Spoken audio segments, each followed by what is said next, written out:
Good evening and welcome to Gleaning the Harvest. I have a very special guest on tonight.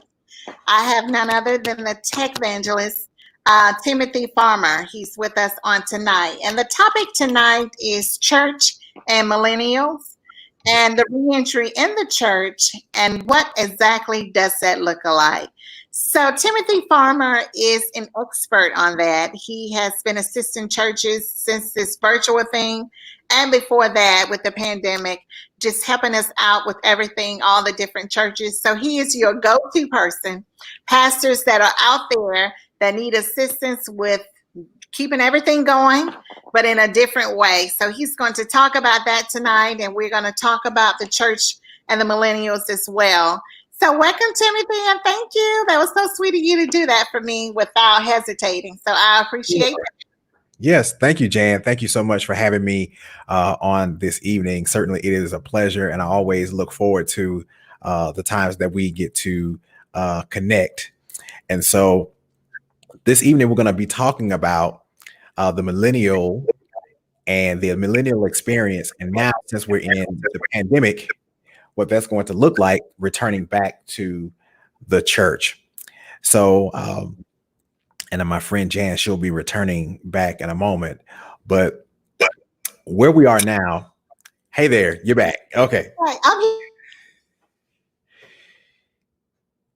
Okay. Hopefully our little challenge will subside momentarily, but I'm not sure if it's my end or on Jan's, but I'll keep talking, and hopefully the audience is still able to engage with what is being shared.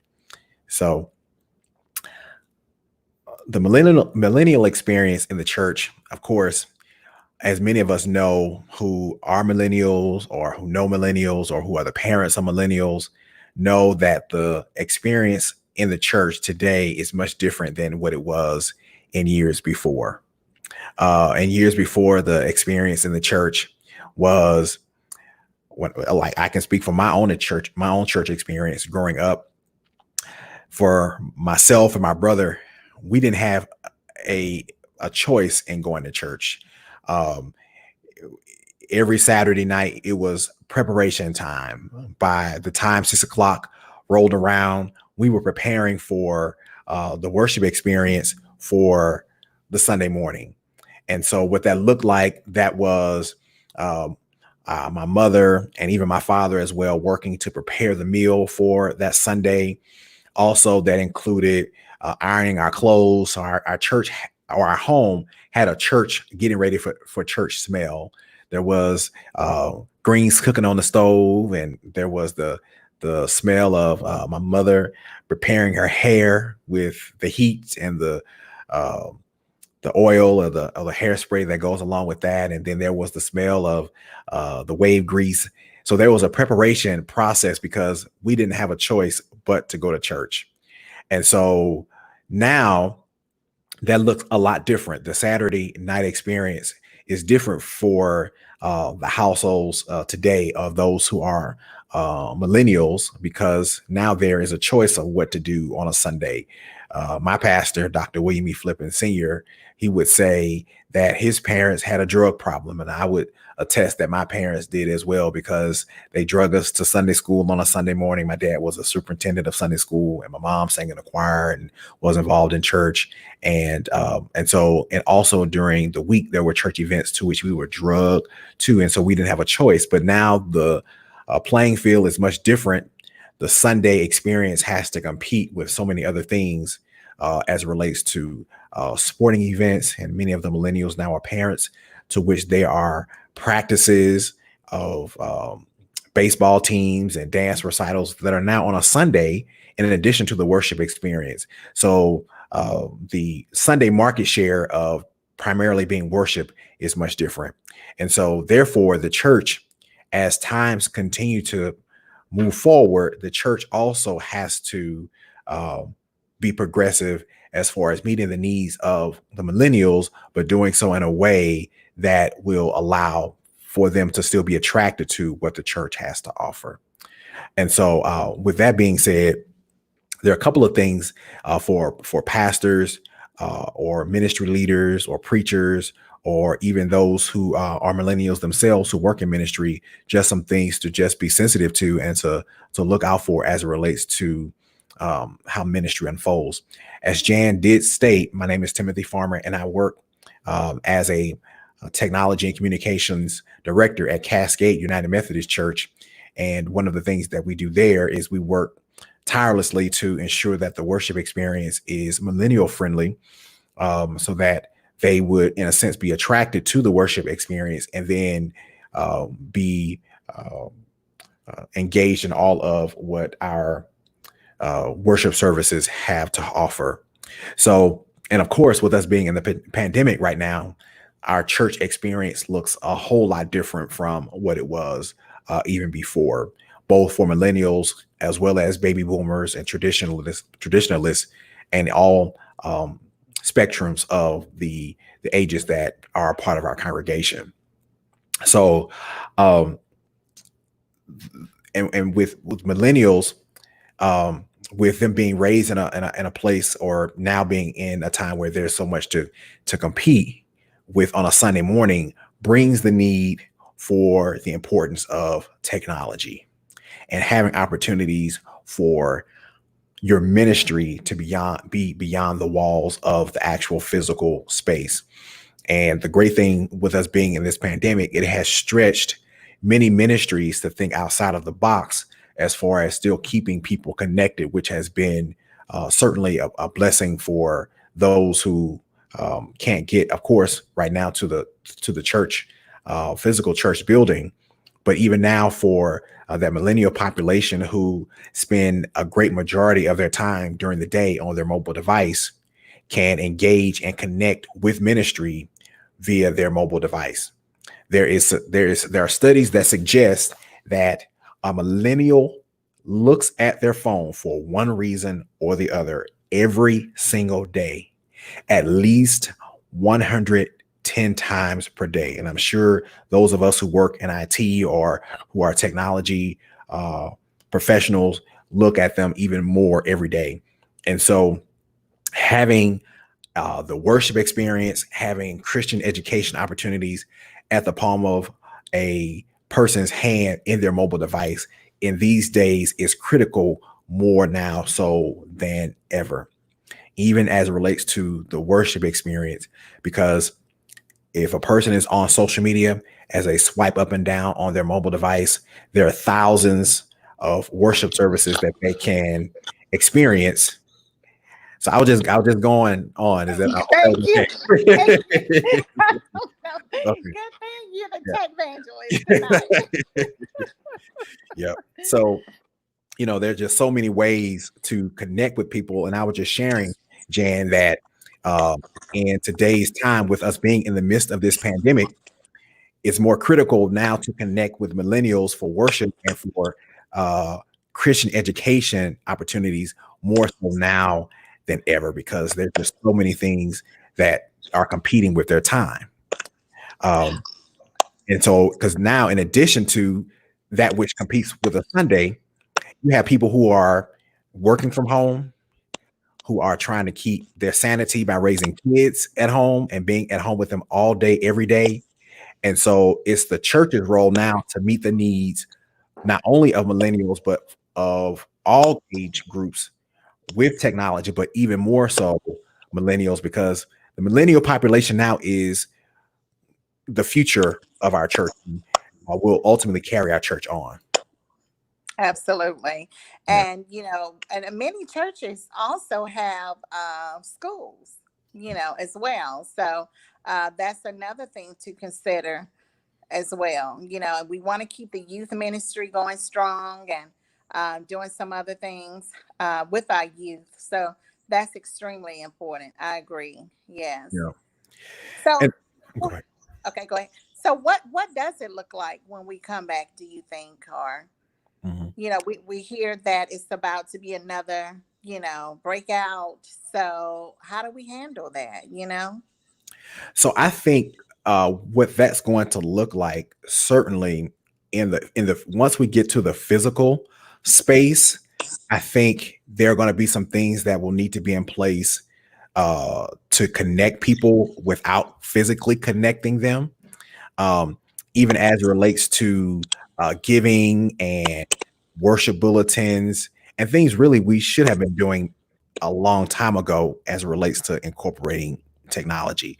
And of course, social distancing being in place, there are ways now, once we get back into that space, is to use your mobile device as a way for people to give and to promote giving and being able to for people to see the words to scriptures on their device, and also being able to get the songs, the words to songs, like how we see them on the screen, being able to see that on their mobile device as well.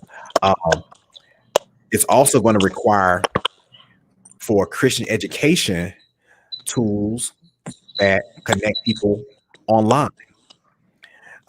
Many churches, once they return for children and for youth, may not have a nursery or a children's church because it's hard for children to social distance from each other. But once that physical space comes back, good to have, or it will be great to have resources in place where it will still connect even the children. There's a resource out there called Right Now Media, that several churches are using, that still give that child a virtual experience, even while the adults might go back to the sanctuary environment. And it's great for millennials too, because millennials like things on the go, and we like to be able to get to things quickly.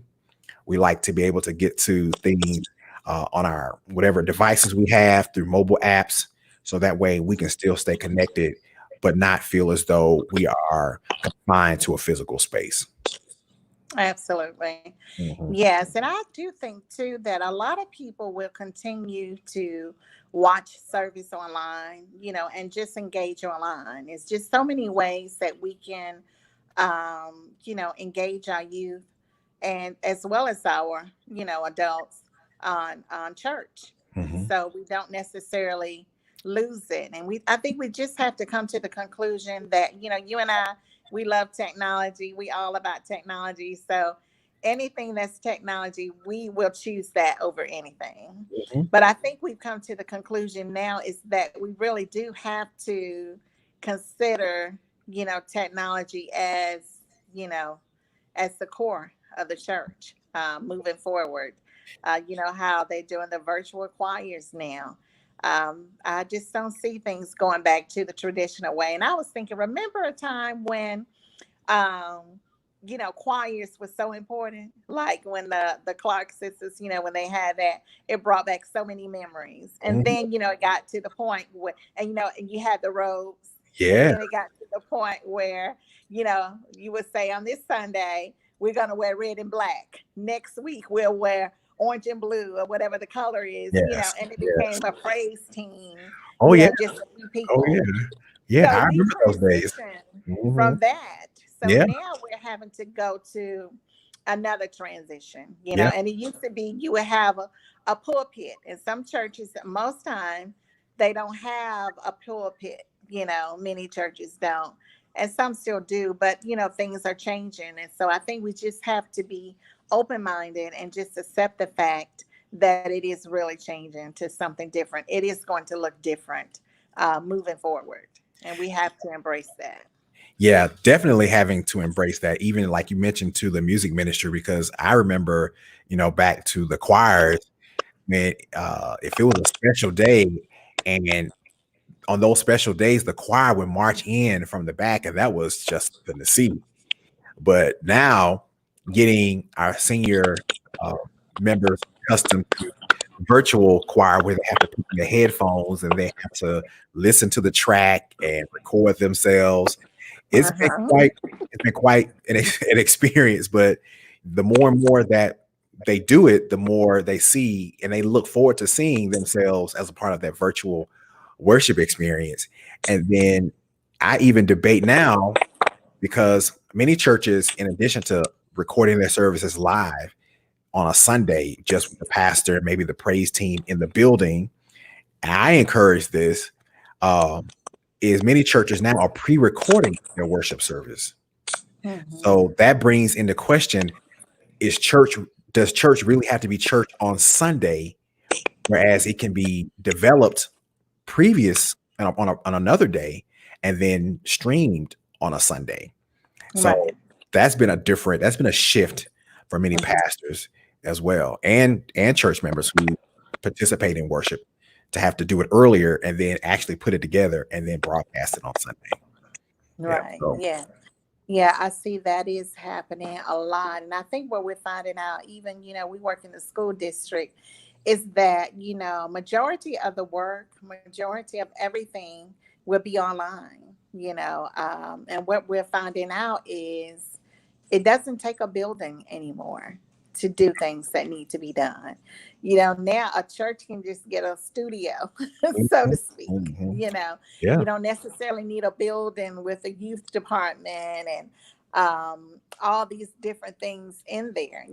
That the mega church building uh, is going to look different. But Yeah. the good thing about it all is that people are still getting saved. Mhm. More people are tuned in to the word than before, and all those things. So that's the good thing when you look at it.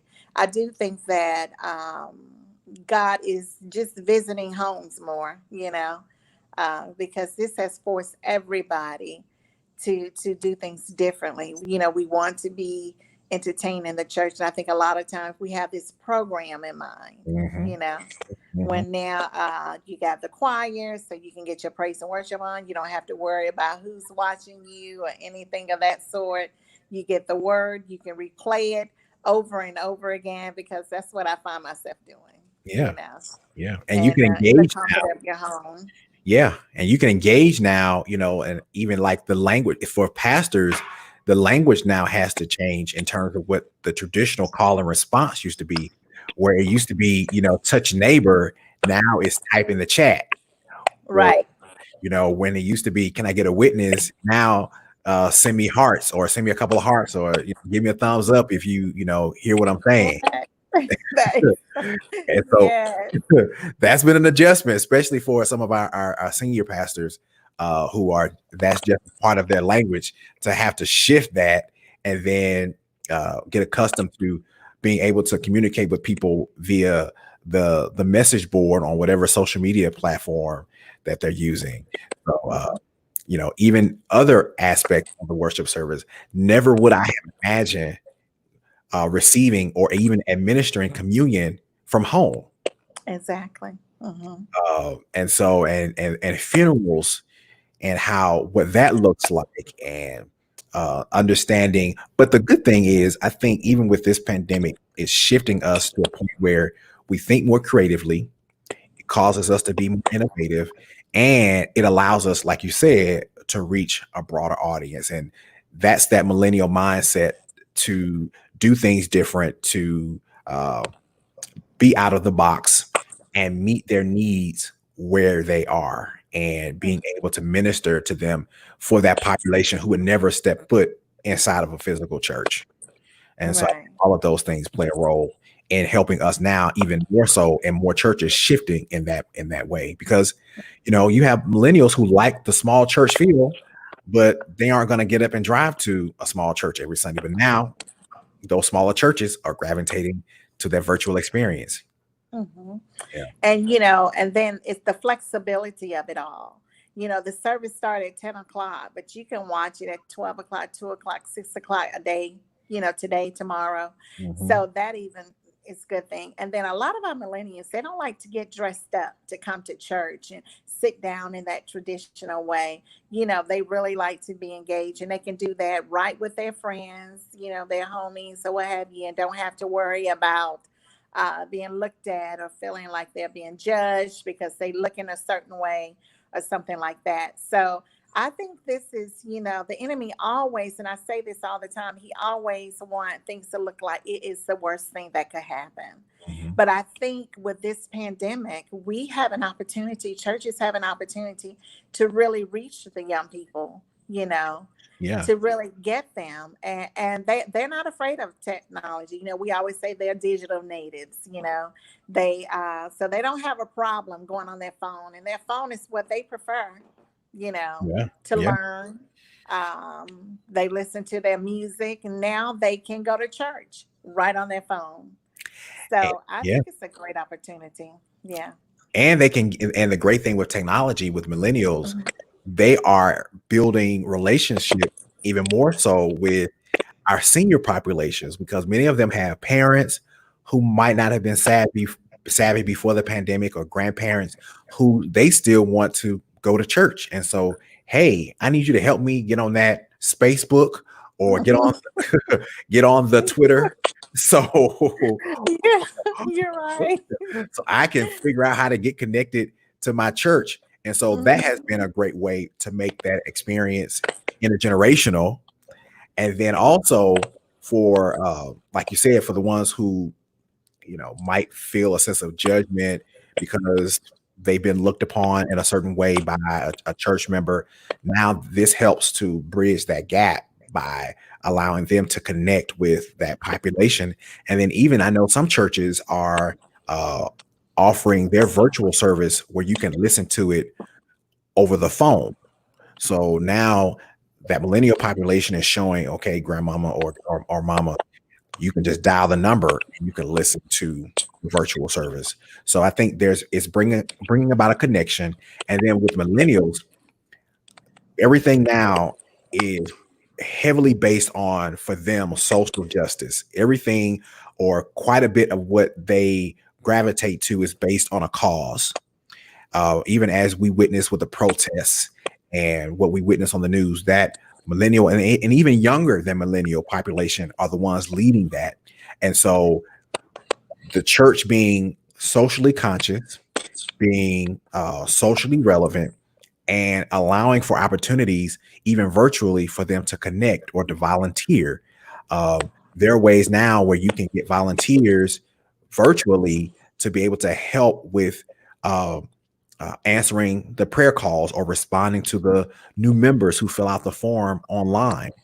And that's their way of volunteering and being what is considered a virtual member of the church, and still being able to be just as engaged, being a part of the virtual choir. I can record the video. I've never been to this church before, but I'm a Mhm. member now. And now I could be a part of the choir. I can get the track, sing the song, and now my image and video is a part of all of the tiles of the virtual choir. So it's a beautiful thing that it allows for us to do. It is. And I think that, just bring us to, we have to look at the benefits, of every situation, no matter how bad it look, and that's one of the reasons why I have the Boaz meets Ruth, because, single people think, oh, well, I won't be able to get out, won't be able to do things. And then, we just have to do things differently. We can do it virtually. And Mhm. actually, it's a lot more comfortable. Like you and I were talking earlier, we don't even have to dress up anymore. Yes. That's I what like I that love about part. it. Yes. Yeah, so we're comfortable. I think about how I don't have to wear those heels to church and have my shoes in the car if Right, I want to go somewhere after church, right. things of that sort. But I think it's just a blessing.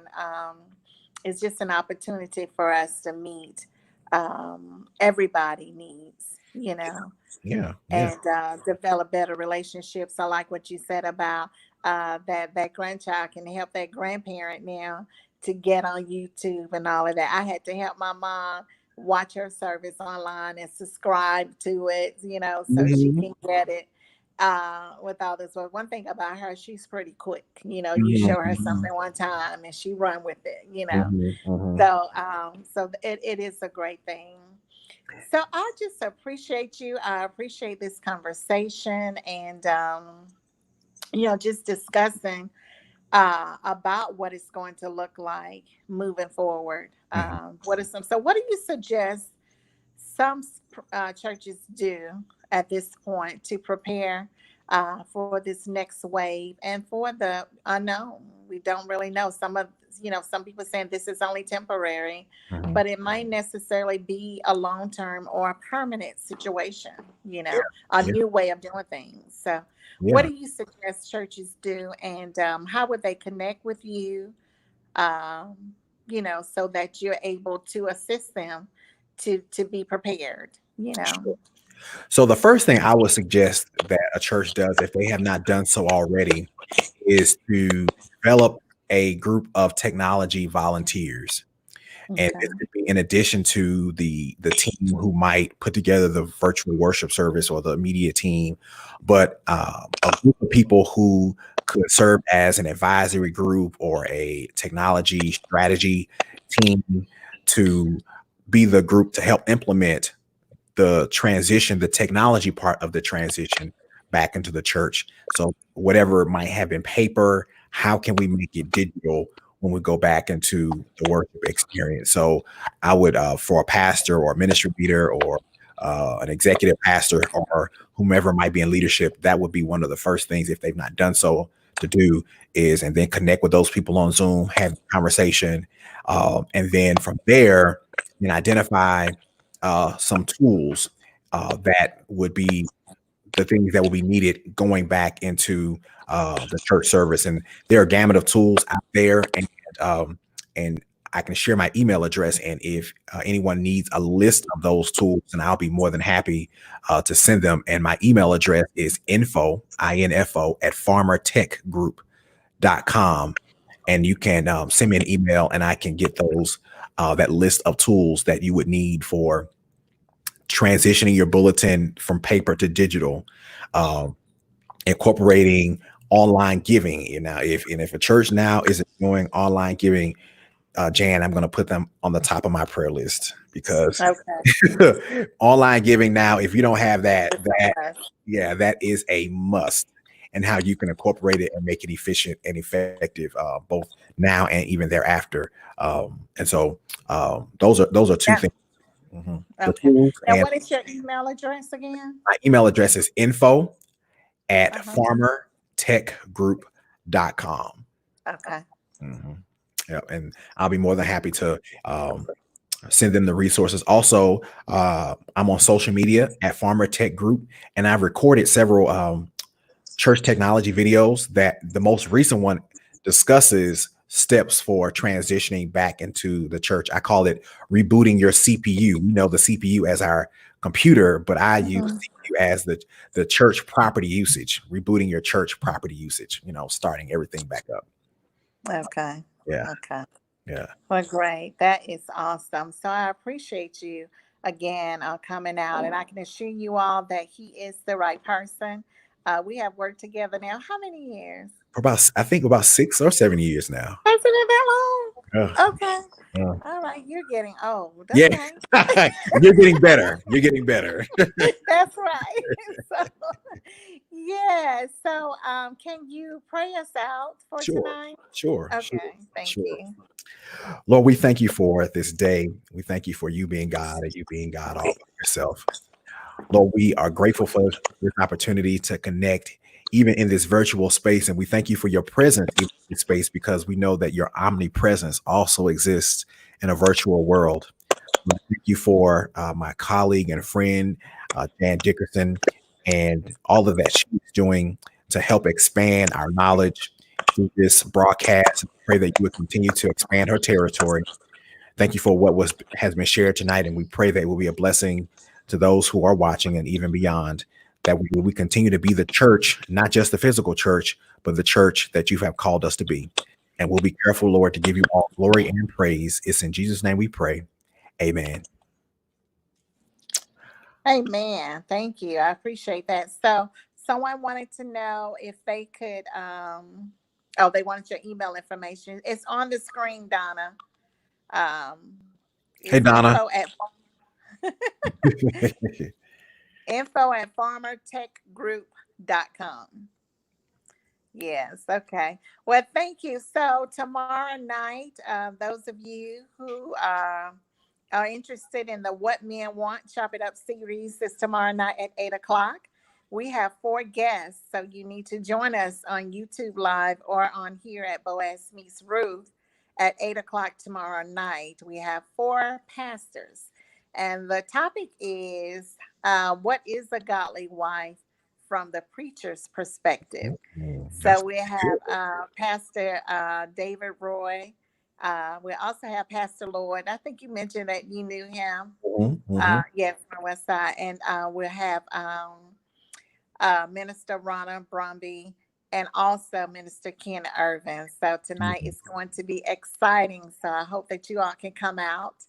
And I appreciate you again. And Sure. if you all Thank you. want to follow me, I'm on Twitter and Instagram and Facebook at Boaz Meets Ruth. And you can also subscribe at YouTube. Now, where can people follow you so they can get those excellent videos that you have? So they can follow me on Facebook, Instagram, and Twitter and YouTube at Farmer Tech Group. And they can also follow my Timothy Farmer page as well, and they can get access to the videos and resources that have been posted. Okay. Yeah. All right. Well, thanks a lot. Yes. I'll see all of you that are watching. I hope to see you all on tomorrow night at 8 o'clock. And you all have a great night. We'll see you then. All Good right. night. Thanks, Jan. Thank you. Mhm.